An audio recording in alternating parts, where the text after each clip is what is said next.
What's up, guys? Welcome back to another video. Join me as I take on the challenge of exploring whether true restoration is possible through repentance, even when idolatry seems to take over.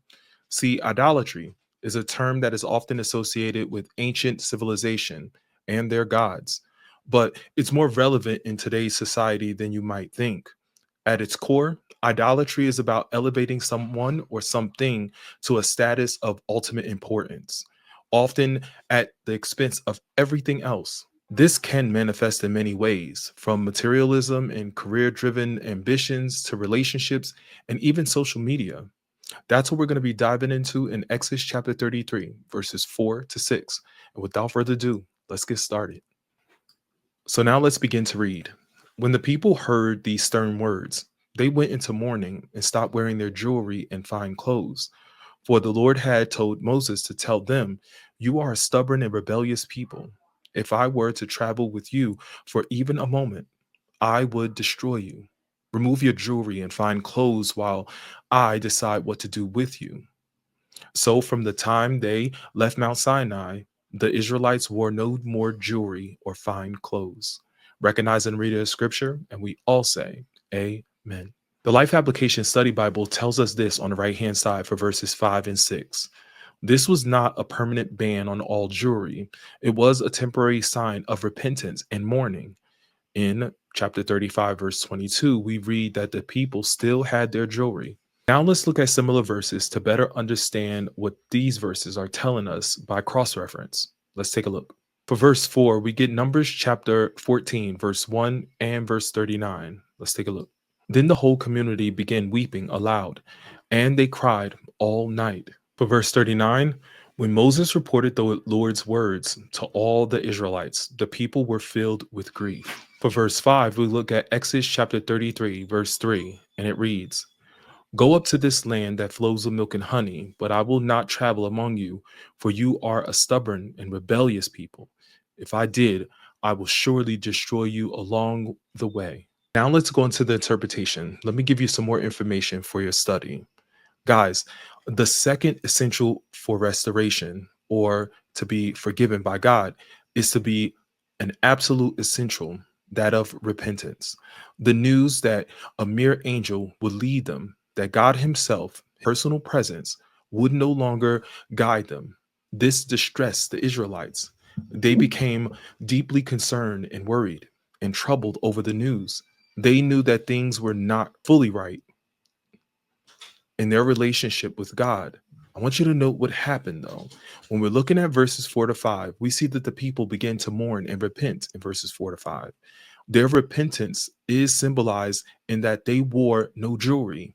Jewelry was apparently a symbol of worldliness, a sign of being fleshly or carnal, that a person was seeking to attract attention to one's own flesh. Three reasons are given for the people's repentance in verse 5 that we see. One, they heard God's charge that they were stiff necked and sinful.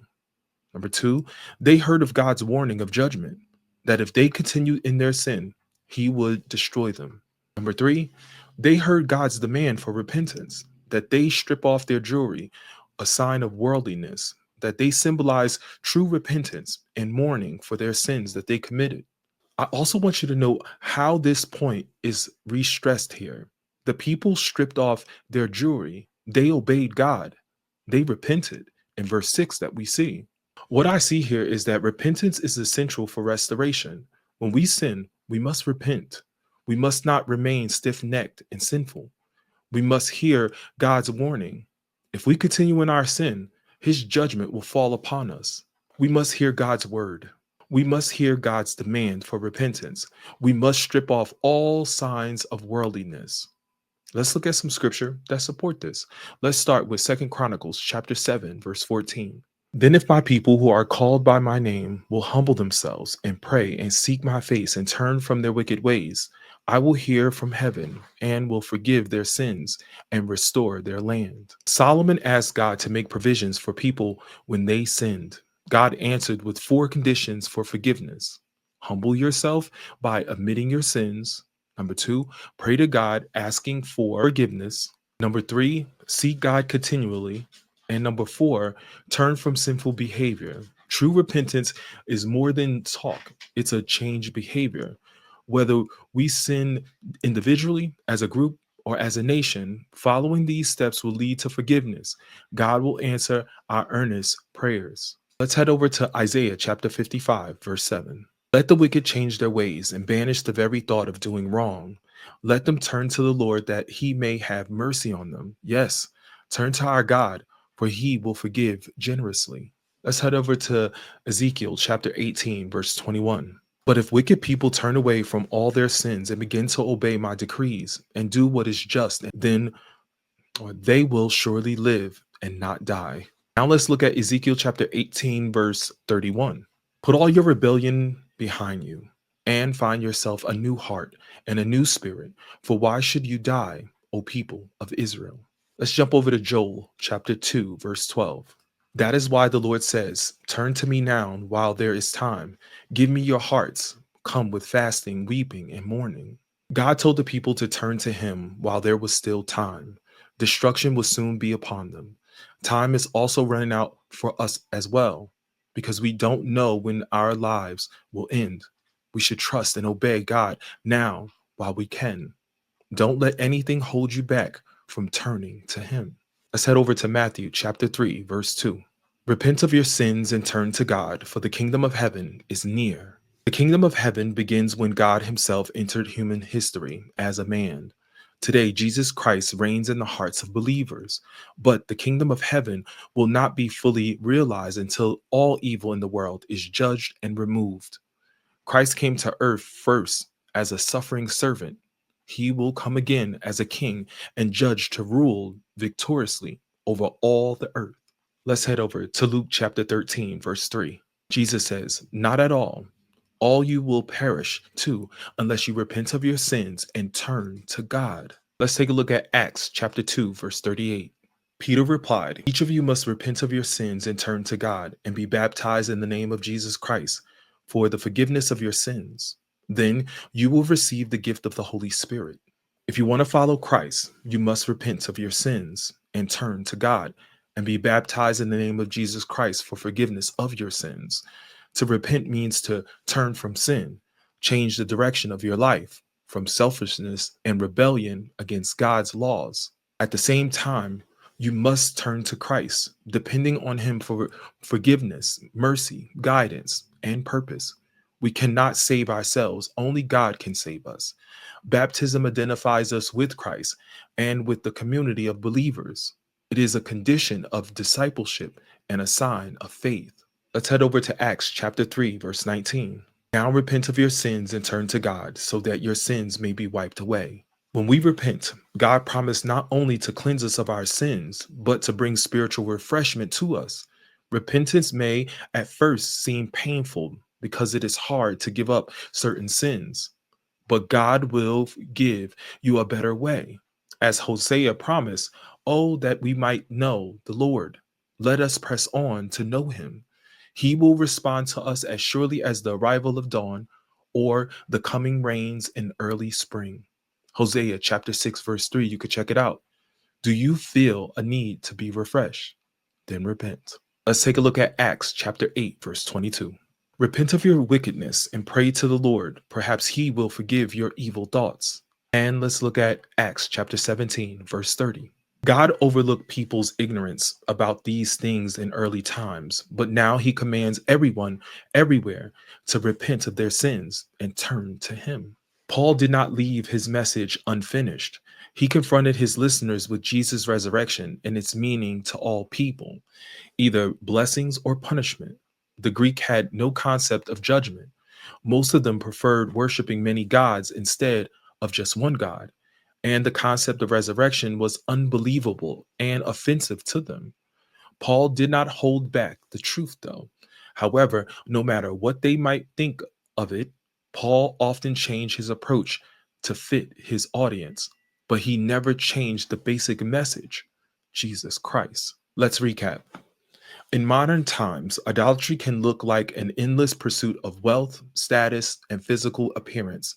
It's about placing our identity and worth in things that are fleeting rather in what is truly lasting.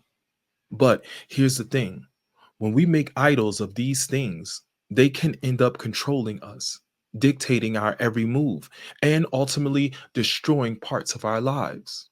The impact of idolatry on our mental health can be devastating. When we tie ourselves to external validation or possessions, we set ourselves up for a roller coaster of emotions. One day we might feel on top of the world. The next, we're plummeting into despair. And it's not just our mental health that suffers. Our relationships can also take a hit as we prioritize our idols over the people who truly matter.